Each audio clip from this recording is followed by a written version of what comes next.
Jason, good to be on another talk with you. I enjoyed our last one. I think it went down very well with our audience. What I wanted to do was kick this off with regards to a holistic overview of threat intelligence, actually.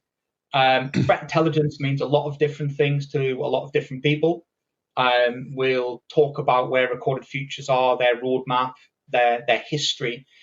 If I was to start off with a very simple synopsis of how most people think of threat intelligence as a monitor and respond strategy, right? So this is loading as many indicators of compromise as possible within security detection controls, hoping that there is a match for correlation and then have an outcome.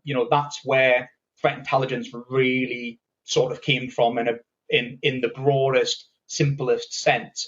How do you think we've really evolved from there?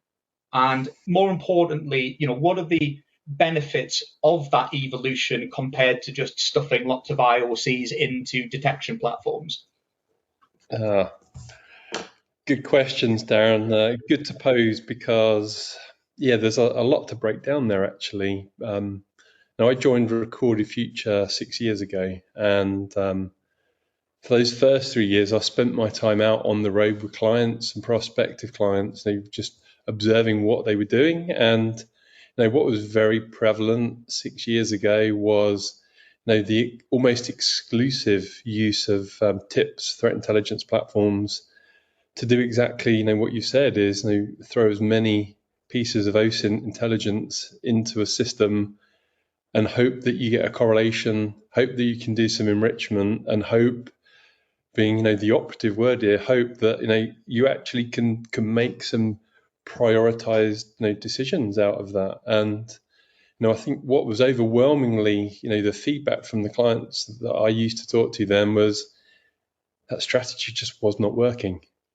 The intelligence wasn't fresh enough, and the intelligence wasn't having enough context. So I think those were two things that honestly were one of the reasons why I wanted to join the company. It sounds cheesy, and I don't want to sound cheesy, but that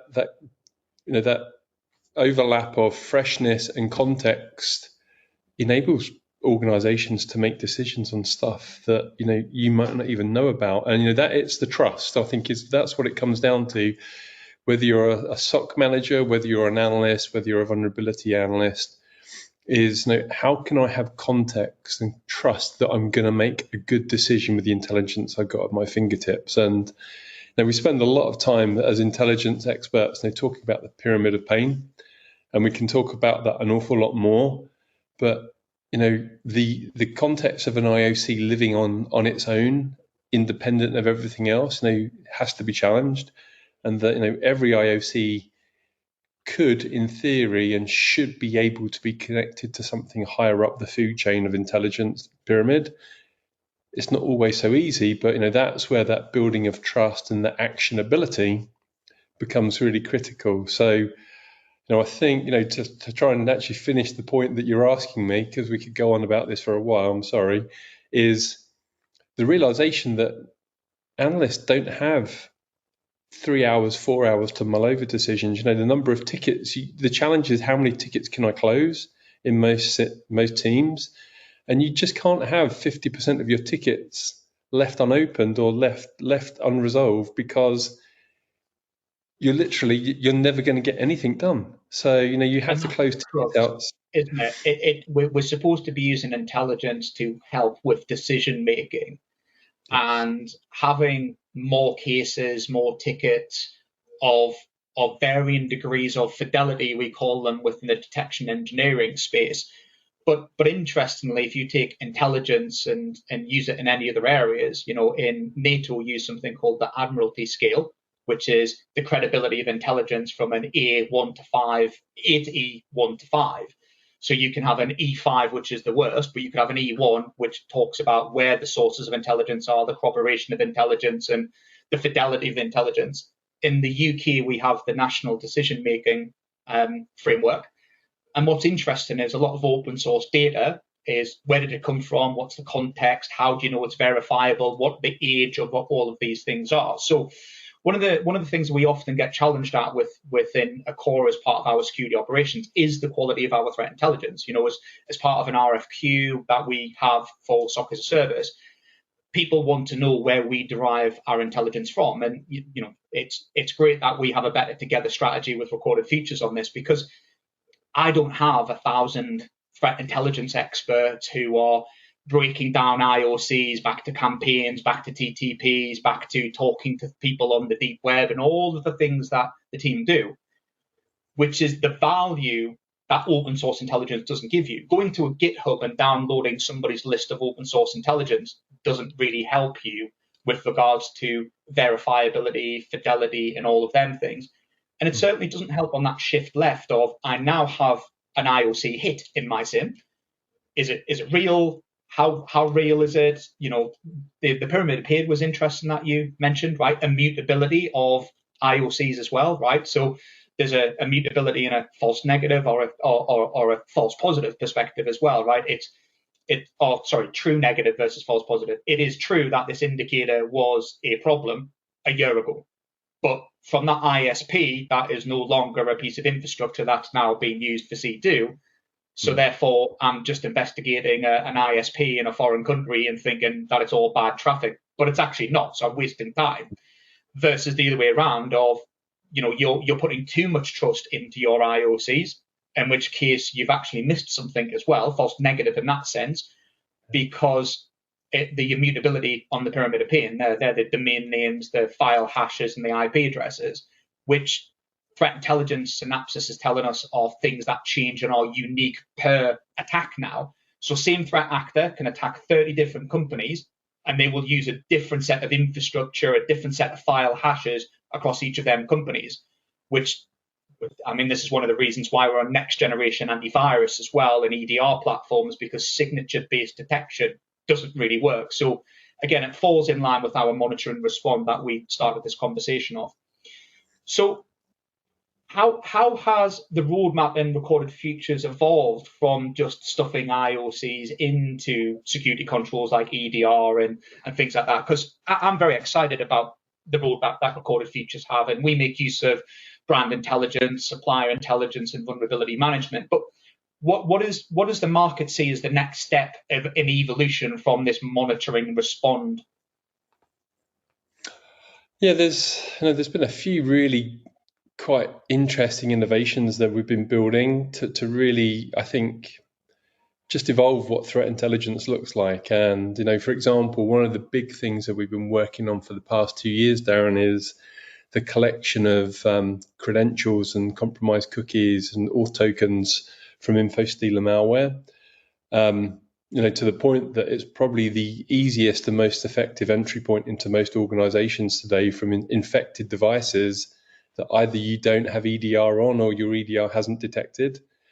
So when we talk about the golden ticket, if you can buy an auth token for Slack or a VPN, you're literally through the front door. You don't even need multi-factor authentication at that point. So the growth of InfoStealer malware and the opportunity to identify compromised accounts, associated compromised devices, was huge. And even ourselves, our own organization, we still are able to reset accounts via our IDP before people can actually log in. So, huge benefits in terms, what the risk is right now. I think when we started that whole project, there were 5 InfoStealer malware families that are available. It's over 25 now. And I think, that shows that from a criminality perspective, that attack vector is highly successful and worthwhile. It's sought after, right? It's very stealthy. It's very live off the land and things like that. So the identity side, for those that are not aware of Recorded Features, we make use of it in our Acora SOC. And what it does is it not only tells you that an identity is for sale, has been compromised, but as Jason said, it goes into the InfoStealer family. It will tell you the device it came from, and it will relate it to various campaigns. Now, other threat intelligence that we've used from our previous partners in the past, you had to buy that level of intelligence. So they'll tell you there is a dark web mention, we'll call it. I think that's how most other providers mention it, as a dark web mention. But then you'd have to spend a credit to go and purchase it. And in often cases, it might be, from a previous breach that happened to a password vault provider or something like that.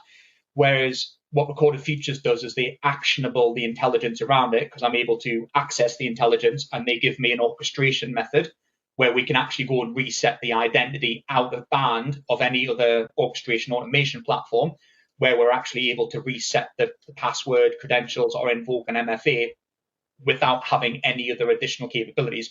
So we do in Acora also have our own SOC platform, but we also make use of the identity platform because it allows a one-stop click to do it. And because it's all built into the threat intelligence platform and the way the various modules from Recorded Futures comes together, it makes sense to use the magic button, if I was to refer to it as a magic button, directly in the identity platform, rather than having to pivot into other tools and do all of these other things. So it provides a massive mean time to containment for us within our services where our customers make use of it. So that aside, identity is great, but that's one of your latest developments, actually. So we've gone from really the left to the right scale in this as well. There's a lot of so brand is interesting. I think brand is interesting for VIP, critical data points, tagging of data, people misusing your data, your brand against you and things like that. That's an easy one. That's been out for some time. Third-party intelligence is a big one. We covered that off last time. Inadvertently, DORA was the subject that we used last time, Jason. The NIS2 standard, which is even broader than DORA now, states that threat intelligence needs to be used on everybody doing business within the European Union now. So again, in line with 27001 version 2022, DORA, UK SOC, we've now got NIS2, which is coming into effect next year. Are you seeing an uptake in customers now actively trying to seek supply chain intelligence data and third party in order to try and cover off their compliance needs?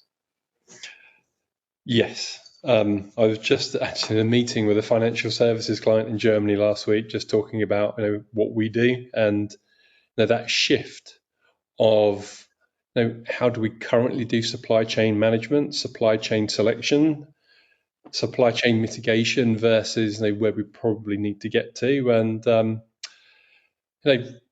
you probably have this problem exactly as I do, Darren, is I get a governance risk compliance questionnaire from a client, and we fill it out, and much of the time the questions that are being asked could have been asked 10 years ago, and very little of the questions are actually around security right now.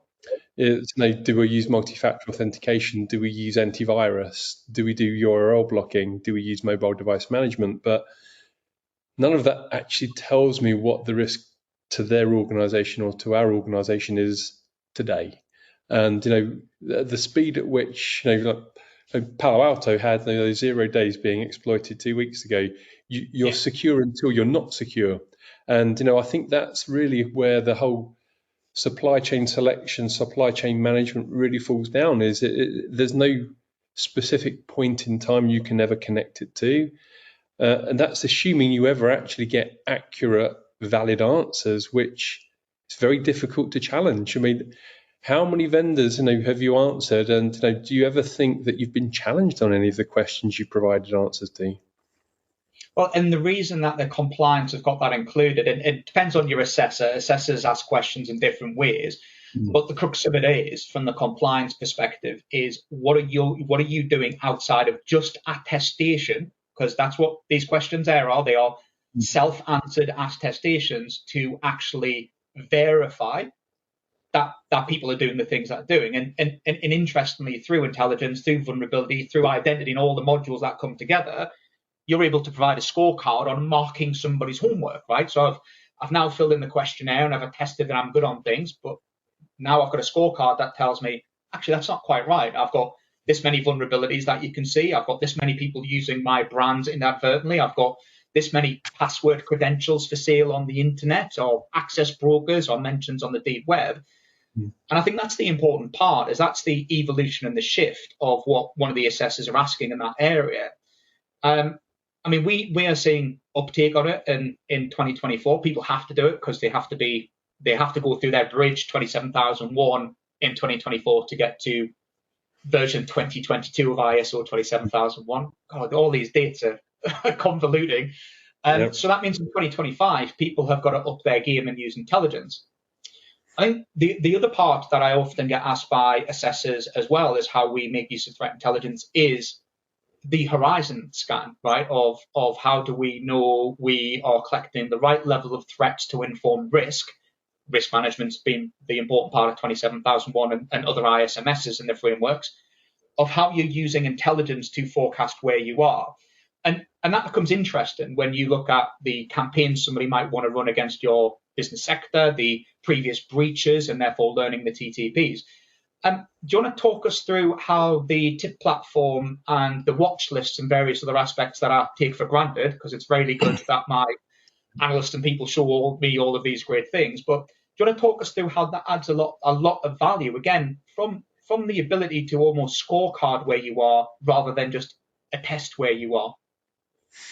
Yeah, ultimately, it's a great question, Darren, because the intelligence we provide depends on what our clients want to tell us. What domains do you own? What brands do you own? What technologies do you run on your firewall or your mobile devices or on your VPNs? The more our clients can tell us about what they care about, where does their traffic egress from? Where does it egress to? The more we know, the more we can monitor for, and the more we can provide a bigger picture of what the true risks are. Whether it's a new vulnerability or the IP address from your ISP has just been blocklisted for sending spam, is the more we know, the more we can understand what's the risk around my organization on any given day. And that helps, that instead of reacting to stuff that you didn't know about, you can start thinking about, we can get ahead of this. And that's really how I think where threat intelligence really helps you. And a really simple example would be, there's a new vulnerability. Let's take Palo Alto as a great example, because it's top of mind, that's just being talked about on an underground criminal forum associated with hackers who sell vulnerabilities. That is a really great insight and precursor to, well, imagine if that technology runs on our system. Oh, yes, it does. Okay, can we go and reach out to the vendor to find out what's going on quicker? Is there a way of us being able to get hold of the patch before it's released? Now, those types of things that help you mitigate or think, what can I do to get ahead? So those become part of the building of the picture. But one of the things we've been working really hard on is building a threat actor map and a malware map. Now, rather than finger in the air, I think because these three pieces of malware have been detected in our environment in the last 90 days, I think it's China, because that's my gut feeling based on all the media hype, is using all of those watch lists, looking at all those events to actually plot by malware is what malware and what threat actors have both intent and opportunity to target my industry, to target my organization. And I think it's like, you probably find this as well, Darren. If you ask for something and state it to someone senior in your organization, say, well, of course, Darren telling me, pinch of salt. Whereas we've got no skin in the game other than to try and tell our clients, this is what, based on all the data we have, these are the threat actors, these are the pieces of malware that have the highest risk, that perhaps you want to focus on identifying. Does your EDR tool find the malware associated with these threat actors? If we want to get really specific, and this might be oversimplifying, but we can even go down to MITRE ATT&CK T codes to say, Yes. This specific lateral movement action from this piece of malware inside a Windows environment, does your SIM detect it? Does your SIM alert on it? Are you able to monitor this? So is not just thinking about what does the risk look like, but using it to proactively validate that your controls and your processes could actually monitor and tell you. And rather than, we can't stop everything, and I think that's the realization of CISOs. We can't stop everything. That's unreasonable. But what we can do is prepare for what is the most likely threat actors and the behaviors that they would exhibit inside my environment, and what can I demonstrate to my executive team that we've done more than reasonable efforts to map out what that would look like, tabletop it, prepare for it, log it, alert, so that we can show that we're doing our damn best when we have to report to NCSC, when we have to report to the SEC, that these are the things we've already done in anticipation of a cyber event. Yeah, that's a lot absolutely. of talking there. Well, there's a number of things that I want to sort of touch on and unpick from that. So, that foresight and insight is an interesting point. Hindsight happened to somebody else, right? So go all the way back to the opening part, stuffing as many indicators of compromise that happened to somebody else into your SIM with no context, no aging, no Admiralty scale, nothing like that to understand the fidelity of it is hindsight. It happened to somebody else. The pyramid of pain is proving that to be a wrong strategy, because things are not immutable. You can change your hashes, your IP addresses, and we're seeing that from attackers all the time. But moving more into the insight and foresight by doing things like an analysis of your business vertical, your business directly, what hacking campaigns, breaches took place, what were the tools, who were the threat actors, almost disassembling all of that information into a set of TTPs and then doing a MITRE TTP mapping of these are the things that occurred to a footprint that looks the same as mine, and then working with your EDR provider, your SIM provider, and go, what detections and preventions do I have in place to take these off the board so I know that I've got an acceptable level of risk, that I've got the right security controls. That's one of the things that we do in Acora, actually, which is one of our value adds. We do that quite well with our industry verticals. We do that as part of our new customers that come aboard. So we're able to set the expectation.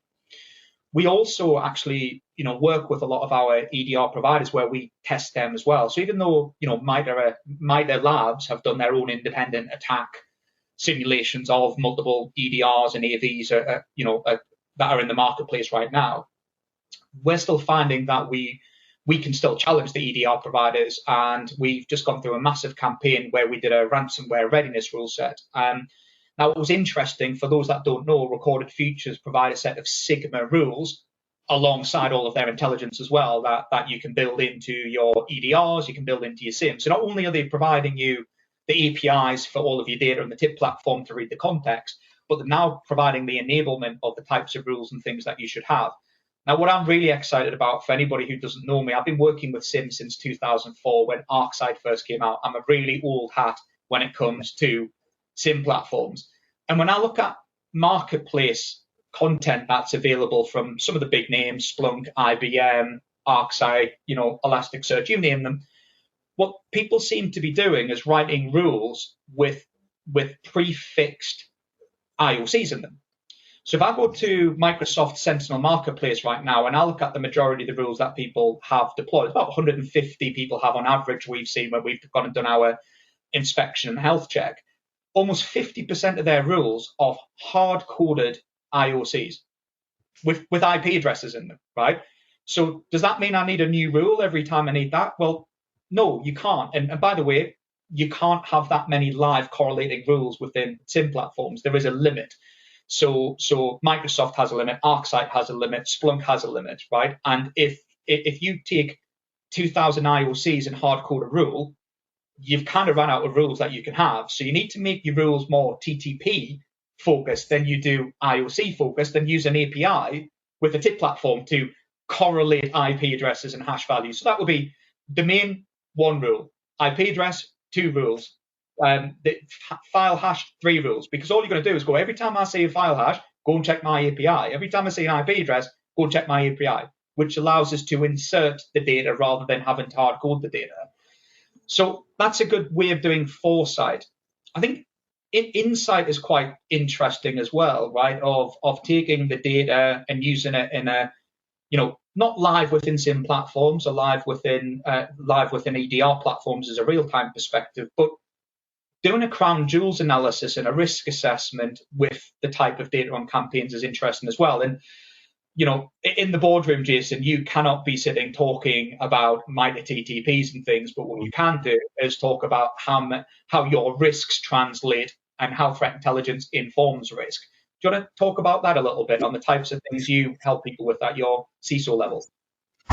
Yeah, it's a really good point, because I think this is where a lot of the translation from technical risk into business risk slips through the net, doesn't it? And it's interesting. We just had an interview with the CEO of Standard Chartered on our media website yesterday, Darren, and he was talking specifically about cyber discussion in the boardroom, taking up far more of the conversation than ever before, and it really comes down to simple things like impact, availability. In financial services, I know whatever your business does is starting with what are my most critical systems, and what if we were down for an hour, a week, a month.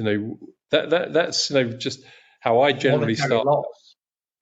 Yeah, because that's what it translates to a board. A board's not interested in how many IOCs or detections you find or any of these things. They want to know the impact of monetary loss. So being able to to be able to talk about, well, this is what the average ransomware would cost. This is how much a ransomware costs at a financial institute at your level. These are the typical systems that somebody's going to go and target. It allows you to do a very focused view on the hacking tools and techniques that happen to somebody else, and almost go through, am I prepared for the same thing? And it does allow a level of comfort as long as you're able to use the narrative the right way.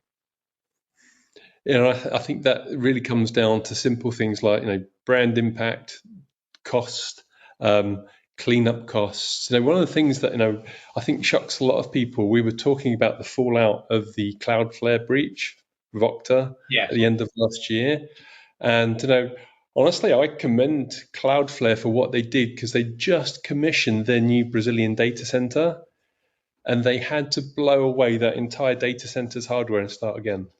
Out of an abundance of caution, that they just could not 100% be sure that they got the threat actor out of their environment. So that consideration of what's the risk versus what's the cost, and that's just one really good example of ultimately it comes down to market confidence. They're publicly traded companies. That type of decision is decisive. It rips off the band-aid, so to speak, and you can move on. Whereas when you don't have that type of decisive decisions, it's really hard to fully move on. And that's part of the narrative of using intelligence, as you say, is these have happened to our peers in the last 3 months. These are the types of things that could happen to us. Here's where we are in terms of mapping against those types of cyber attack techniques against us. I would use that specifically to talk about here's where we have gaps in our program.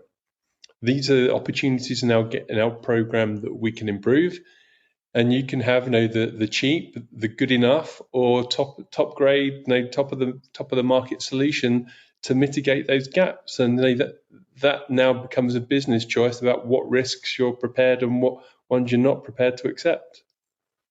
That's right. I mean, and it's interesting, because I'm sure all the CISOs around the world, right? Anybody who's done a university degree, it's about citations, right? So rather than me going, Darren thinks, I now go, Darren has used the following intelligence, which comes from this place, a reputable source that has helped inform threats into my cyber strategy, and these are the things that need to be done, and these are the risks that I'm relating to.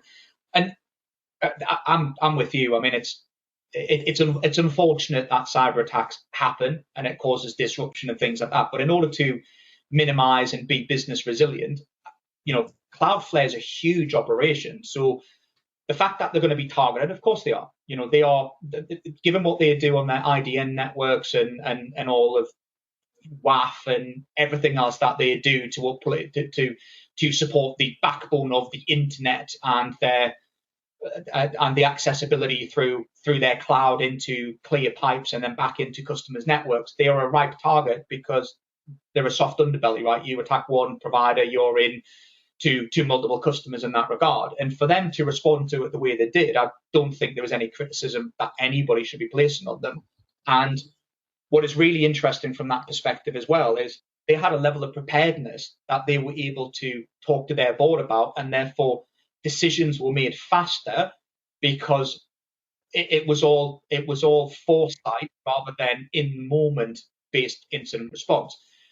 Cleaning up a data center or giving a safe zone for rebuilding after an incident is a really interesting thing. So for anybody who's never been through multiple incidents, and for my sins, that's been my background for about the last 12 years in large organizations and in medium-sized organizations. One of the biggest challenges that an incident response team face is, how do you know who the attacker was, and how do you know when we can start a restore?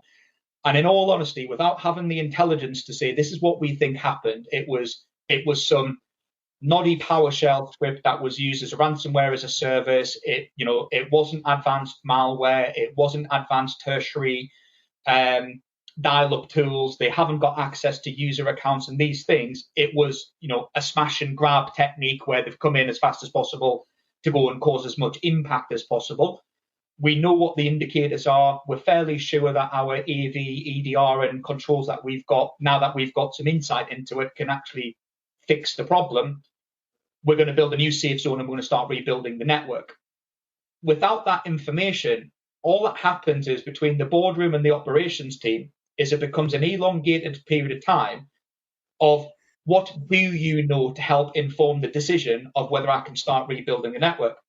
Well, without intelligence, you don't know a lot, right? You have to do forensics. You've got to base your forensics with intelligence. You've got to use that intelligence to reverse engineer to a plausible threat actor, to a plausible campaign, to a plausible set of TTP. So you can widen your ability to go and look for other TTPs and indicators of attack and indicators of compromise. And without any of that, I would say people are not really prepared from an incident response perspective. They can't be, because they are limited towards the information they can call up to support their decision making. Yeah, it's a tough one, isn't it? And this really comes down to the freshness of the intelligence that you have to be able to give you the confidence that the actions you're going to take are based on sound, reasonable, information, and otherwise based in intelligence. Yeah. Otherwise, you're just cascading yet more bad decisions. Otherwise, aren't you? That's right. So, interestingly, if we talk about the market of threat intelligence, we've got open source intelligence where people, again, even open source intelligence, I'm not against. I do like to base commercial intelligence with some realism of open source intelligence, and there are good things in there and a lot of good enthusiasts who support and do the right thing, and that should be commended from a blue team perspective. I think the red teams, there's a joke that red teams often collaborate better than blue teams. So having open source intelligence is a good way of the blue team community working together on a thing. When customers typically come to Recorded Futures and they're looking for a set of intelligence, do you find as though they are informed buyers, or do they not really know the components that they want to purchase from Recorded Futures? I have my own view on this, so I'm going to open up with your view on it first.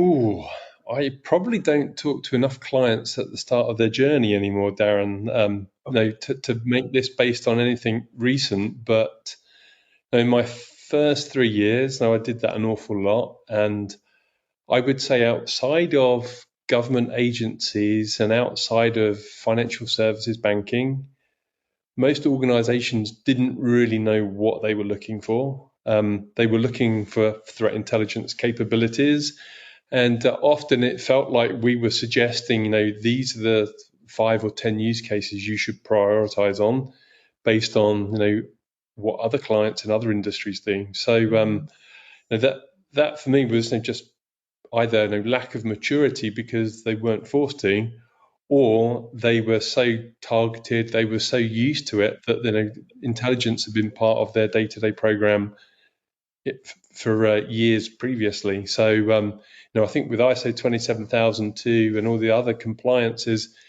it's forcing organizations to really have to have a threat intelligence capability of some form that they've not had to before, because who wants to spend something on that you're questioning the value of? We've all got bills and vendors to spend money on. And that's the point, is question the value. And I don't think people really understand that spending time manually looking for the top 10 threats on the internet, or, going again, you can go to the MITRE website and they've got extracts of different campaigns and threat actors and the typical things.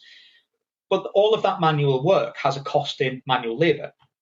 The manual work of, just playing whack-a-mole on tickets that have been correlated to open source intelligence. Again, there's an optimization gain in there by having commercial threat intelligence inside of that. My view, actually, it is interesting what you said of when you started versus where you are. You're dealing with mature customers now, and of course you would be. I find it quite interesting that people start off with it in an operational sense. They are looking to better their operations. There are definitely two types of buyers. They're your SOC manager type buyers, or your SOC specialists that are looking to optimize security controls and take out the labor costs of the day-to-day ticketing and casing. But then we are seeing through the compliance lens now, and it's only just happened this year, where we now have more CISOs and things who are actually signing on to how they can make better use of threat intelligence in a strategic sense. In my background, and for those that know me, I've been around the block. I've done a lot of incident response for very big companies. That's what my background has been. I would say we're probably still 60-40 in the operational favor than we are in the strategic favor of using threat intelligence, which is interesting. And in mid-market, it is more like 90-10, right? People are using it for operational needs rather than their strategic needs.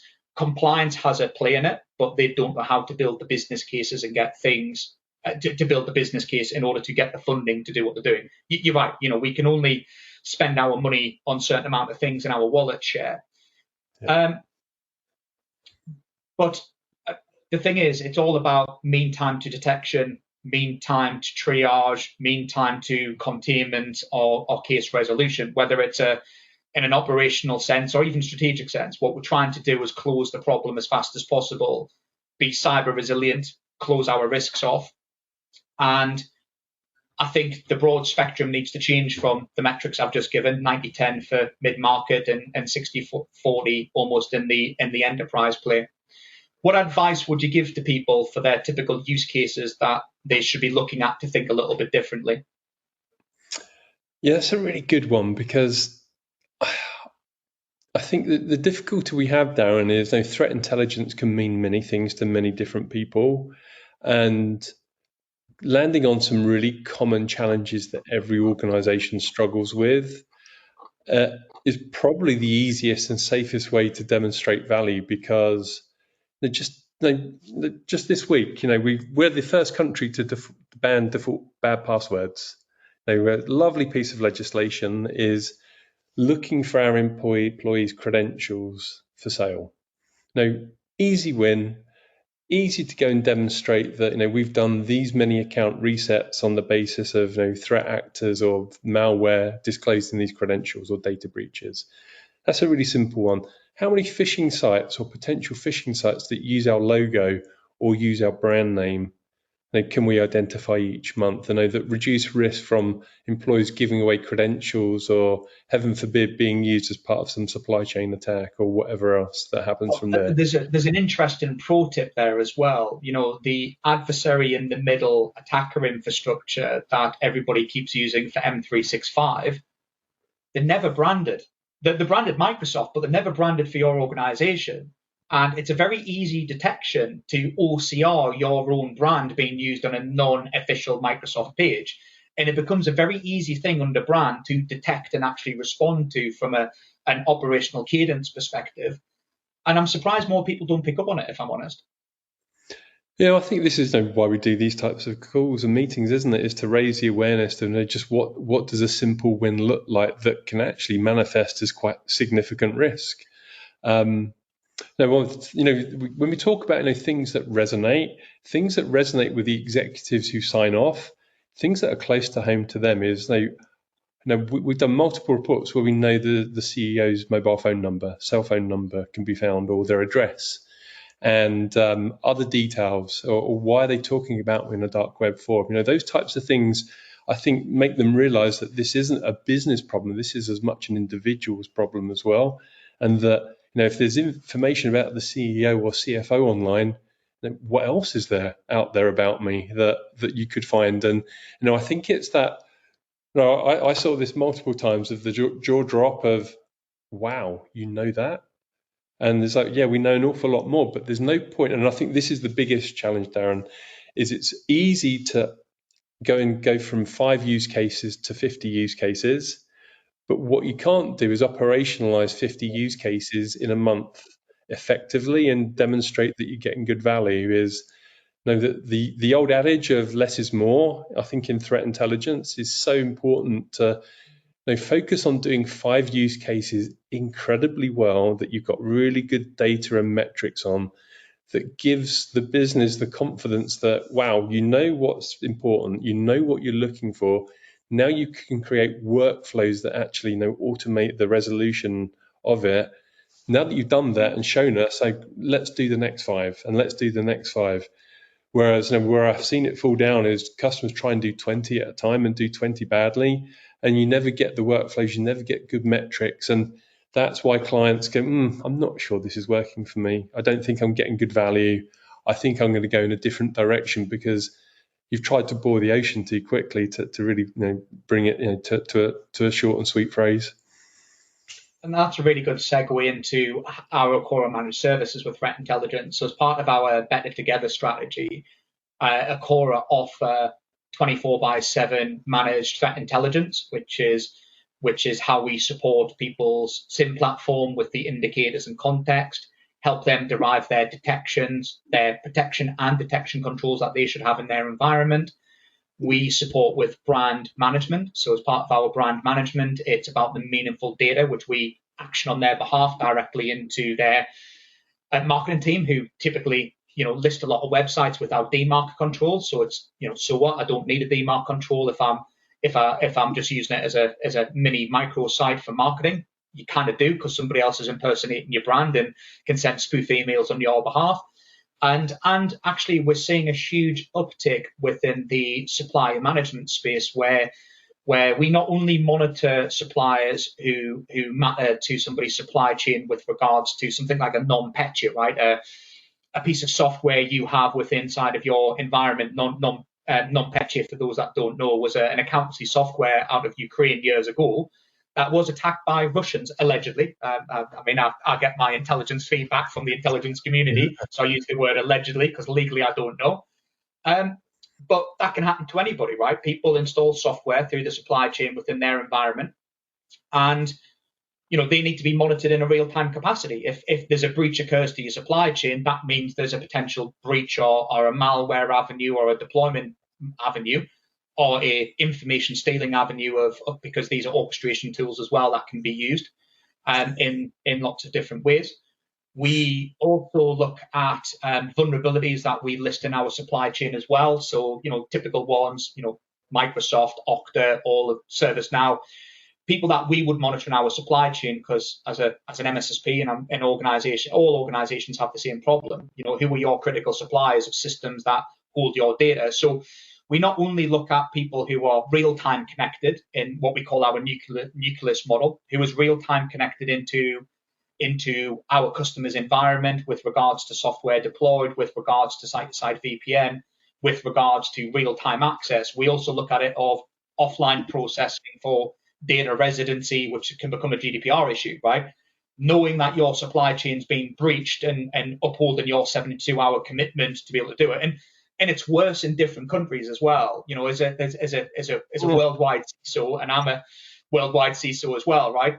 you go to some places like Poland, Switzerland, different states of the US, the timings get worse. You know, the worst I've come across is actually 18 hours as a disclosure to the authority bodies, which is terrible, right? I mean, what do you know in 18 hours potentially of an information leakage between something as simple as HR accidentally sending the wrong CV to the wrong person versus an actual data leakage of your supply chain on, I don't know, Okta, ServiceNow, a payroll application or something like that. You know, you've still got to go and do that work yourself and what that impact is, and you've got to inform the users, your employees, everybody.